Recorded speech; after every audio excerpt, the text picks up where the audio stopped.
Jadi menjauhi maksiat dan meninggalkannya kerana Allah. Ia memerlukan sabar dalam menghadapi takdir Allah yang menyakitkan, hingga ia tidak menyalahkan atau marah terhadap takdir tersebut. Bila ada benda menimpa kita pun kita sabar. Tengok Nabi kita kena ujian macam-macam. Waktu Nabi nak menyebarkan dakwah, mula-mula sekali Nabi nak bawa Islam, Nabi tengah salat, Nabi sujud, bini Abu Jahal dengan bini Abu Lahab ambil isi perut unta, letak kat tongkok Nabi. Ustaz kau ajar. Tapi Nabi balik tak? Nabi tak balik. Nabi sabar. Nabi kena baling batu sampai berdarah-darah, mencurat darah keluar daripada sepatu Nabi, kasut Nabi tu keluar darah. Malaikat lah yang wangi. Malaikat cakap, wahai Muhammad, kau nak tak aku timpakan penduduk Taif ni dengan gunung ganang biar mereka mati? Nabi kata jangan. Barangkali mereka tidak beriman kepada Allah dan kepada aku, tapi mungkin anak cucu keturunan mereka akan beriman kepada Allah dan kepada aku. Mudah-mudahan Allah memberikan hidayah. Ya tak ya pula hari ni di Taif 100% hari ni penduduk Taif Islam. Sabar Nabi. Kalau Nabi kata, kalau Allah malaikat kata, nak ke aku timpakan macam Taif dengan gunung biar dia mati, elok warna. Kalau Nabi cakap macam tu, habis huyuk penduduk situ kan. Tapi Nabi tak. Sabar. Orang tua yang maki hamun Nabi setiap hari kan, macam-macam letak duri, batu, kayu, najis letak pakai topik laluan Nabi. Maki hamun Nabi macam-macam. Sahabat macam ni korang lah. Nabi kata sabar. Sampai masa satu hari tengok orang tua tu tak ada. Nabi tanya, mana Puan Makcik tu? Padan muka Rasulullah. Kenapa? Padan muka. Kenapa? Sebab dia sakit terlantar, tak boleh bangun. Nabi kata jangan, tak baik. Nabi boleh pula pergi rumah dia bawa makanan suap. Bayangkanlah kita diberi peluang menyuapkan makanan pada orang yang maki hamun kita setiap hari. Bagaimanakah kaedah suapan kita? Kalau ada sudu tu digadak sampai kotak kan, kalau kita kan. Nabi tak, dengan penuh kelembutan. Nabi cubit sikit-sikit uti tu, Nabi masuk dalam mulut tu. Kalau terkeluar tu Nabi tarik, lap kena elok. Macam tu sekali teliti. Sayyidina Abu Bakar cuba nak buat. Dia tanya kepada isteri Nabi, apa amalan yang biasa Rasulullah buat waktu dia hidup? Waktu Rasulullah hidup dulu, dia pergi rumah orang tua ni, disuapkan makanan. Oh, dia pun pergilah, saya bakar puan lah, colok mana, ambil uti tu, colok dalam air tu, biar ada lembut habis lah. Kemudian suap lembut lah, masuk dalam orang tua tu, diluah balik. Mana ada orang yang selalu suapkan aku tu, dia suap lagi lembut pada kau. Menangis Sayyidina Abu Bakar. Itu cerita sabar tu. Bila sebut sabar kan, kau sabarlah, Nabi pun sabar. Jangan berani kita jawab itu Nabi, dan ni bukan Nabi. Jangan jawab macam tu. Dengar kat Nabi kau cik hati kan.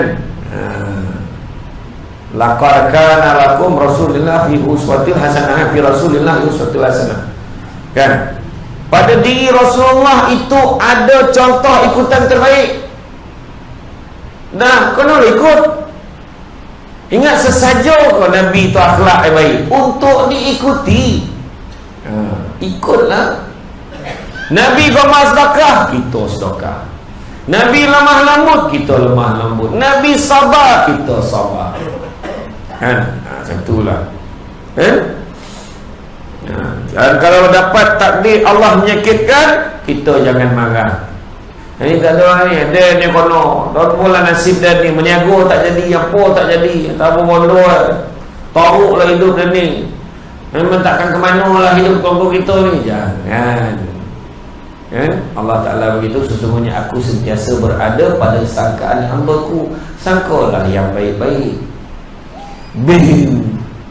Allah tu orang langgar kereta kita tak topi, bengkok pintu, entah apa balo lah, kita sebut balo, memang balo. Cakap mana Allah Ta'ala bagi ni, sebab Allah Ta'ala sayang ke aku ni, saja nak bagi aku gembira lepas ni dapat pintu lawa lagi daripada sebelum ni. Mungkin jam tu cuba sangka baik. Bini meninggal, sangkut baik. Batuk tau kan. Isteri, suami meninggal, ujian yang paling besar. Ujian tu ingat sanang kau. Terasa dia isteri meninggal, tak sambung bila dia tak ada. Marin dia ada, dia tahu masakan dia. Sebelum ni tak pasal, bila dah tak ada baru tahu. Marin datangnya sampai kosong. Kosong. Tengok ais. Dia tahu dah gagam lelaki. Kalau makan tu macam slow, dia goreng telur, tak payah tanya lah. Tahu letak telur, baru laju makan. Itu dia dah tahu dah. Hari ni hari korni. Abang ni gomar lauknya. Gula jantung pisang teh. Sejuk sambal gesek. Ya. Terbayang pula. Tentulah kira dah tahu dia suami apa makan apa. Jadi bila bini tak ada, terasa. Tu ada seorang lelaki tu yang punya sayang ke bini. Selepas isteri dia meninggal, setiap hari dia mengulang kubur. Lepas asar memang nampak dia. Siap kubur lah. So lepas 2-3 minggu orang dah tak tahan. Orang tanya, bang, sayang betul abang ke bini abang, hari-hari mana tak? Bukan apa dulu dia pernah pesan apa? Jangan kahwin lain selagi tak tumbuh rumput ke kubur. Tu yang hari-hari dia ulang, taklah tumbuh-tumbuh rumput dah. Itu tahulah ikut tu kan. Iyo bergaduh. Tu tak apa, tu belum cerita lagi. Bergaduh pula, meninggal seorang tu bergaduh watak. Aduh, kan tak dapat dah sama tu dah. Itu hak saya. Apa hal pula? Kenapa lah alung lebih? Dia kena faham tu. Dia ada faraid, dia ada hibah, dia ada wasiat, kan? Kalau faraid ni nak meninggal, kita kira lah, lelaki kira siapa yang betul dapat, siapa tak betul dapat. Baru-baru ni isu yang berlaku pasal hibah. Allah yarham, Allah yarhamah. Kadang-kadang dia berniat, ni rumah ni amak nak bagi ke kau. Sebab kau selalu jaga mak ke rumah ni, jadi mak percaya kau akan jaga rumah ni, kau takkan jual. Jadi itu sebab mak bagi ke kau. Semua ada bantahan. Dia tanya adik-beradik, tak ada. Semua tak berani cakap, betul tua tu ada. Dia pun pergilah pejabat tanah, tukar nama, bagilah ke alung lah. Meninggal lah mak meninggal abah Bila dah meninggal, salah satu meninggal tu, orang yang apa ni tadi, yang memberi hibah tadi meninggal. Oh, semua bising, rumah ni patut bagi sama rata je. Rumah ni patut jual bagi kita adik-adik. Tak boleh, sebab tu hibah dah bagi sebelum dia meninggal. Dan dah sempurna pun pelaksanaan itu, kan nama pun dah siap. Jangan petikaikan benda tu.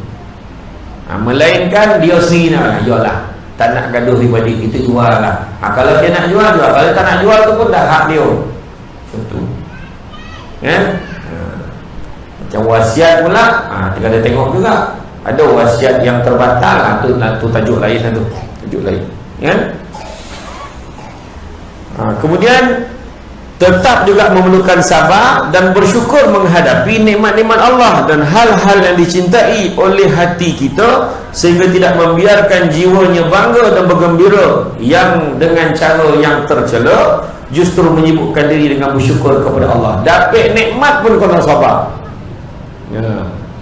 Dapat nikmat duit kena sabar. Jangan mengelupa tentu pasal. Sabar dulu, fikir dulu, duit ni nak buat apa. Tu zaman sahabat dulu, ada seorang lelaki bawa balik rumah 200,000 dirham. Mana sedih muka, 200,000 dirham, sedih. Isteri dia tanya, kenapa wahai suamiku? Kenapa kau bersedih? Macam mana aku tak sedih? Duit aku bawa 200,000 dirham. Yalah, kenapa kau sedih? Kau bayangkanlah, setiap satu dirham ni Allah akan persoalkan ke mana aku belanjakan. Lalu isteri itu senyum, jangan bimbang wahai suamiku. Dia pun panggillah fakir miskin, anak-anak yatim, orang susah, ibu tunggal, bagi. Habis duit tu, barulah suaminya itu tersenyum. Alhamdulillah, lega aku sebab duit ni diagih-agihkan di jalan Allah. Rupa-rupa bukan zaman sahabat ni. Sampai sekarang kalau orang lelaki tak tahu nak buat apa dengan duit ni, orang perempuan boleh bantu. Jangan risau, basnya tahulah sekojoran kita kan. Bukan perempuan sini dah tempat lain.